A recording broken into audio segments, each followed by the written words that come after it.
Adorons le Seigneur avec le psaume du jour, le psaume 97. L'Éternel règne, que la terre soit dans l'allégresse, que les îles nombreuses se réjouissent. Les nuages et l'obscurité l'environnent, la justice et l'équité sont la base de son trône. Le feu marche devant lui et embrase alentour ses adversaires. Ses éclairs illuminent le monde, la terre le voit et tremble. Les montagnes se fondent comme la cire devant l'Éternel, devant le Seigneur de toute la terre.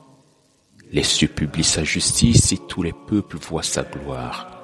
Ils sont confus, tous ceux qui servent les images, qui se font gloire des idoles. Tous les dieux se prosternent devant lui. Sion l'entend et se réjouit.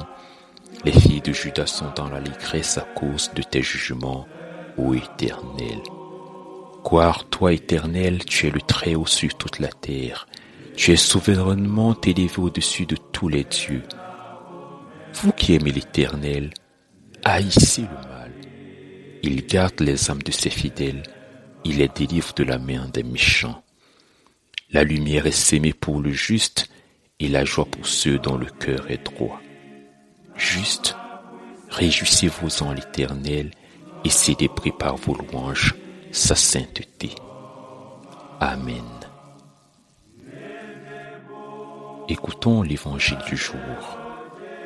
Marc chapitre 14, versets 12 à 16.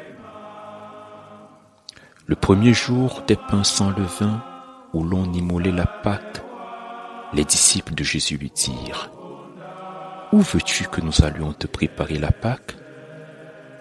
Et il envoya 2 de ses disciples et leur dit : « Allez à la ville, vous rencontrerez un homme portant une cruche d'eau. Suivez-le. Quelque part qu'il entre, dites au maître de la maison. Le maître dit : Où est le lieu où je mangerai la Pâque avec mes disciples ? Et il vous montrera une grande chambre haute, meublée, toute prête. C'est là que vous nous préparerez la Pâque. Les disciples partirent, arrivèrent à la ville et trouvèrent les choses comme il leur avait dit. Et ils préparèrent la Pâque. Amen. Après la femme silencieuse et sans nom du récit d'hier, voici un nouvel anonyme que le Seigneur utilise dans la réalisation de sa mission. Un homme portant une cruche d'eau. Est-il encore nécessaire de répéter que ce sont les plus humbles d'entre nous qu'il choisit comme instrument pour la réalisation de son œuvre ? Un homme portant une cruche d'eau. Travail en principe réservé aux jeunes filles. On comprend aisément que cet homme est un petit serviteur, mot politiquement correct pour désigner un esclave. Oui, c'est un esclave qui va indiquer aux disciples le lieu où ils mangeront la dernière Pâque avec le Seigneur. C'est un tout petit serviteur, un simple serviteur, qui va indiquer le lieu où le serviteur des serviteurs va célébrer la première scène avec ses disciples. Amen. Prions le Seigneur. Heureux les pauvres en esprit, car le royaume des cieux est à eux. Heureux les affligés, car ils seront consolés.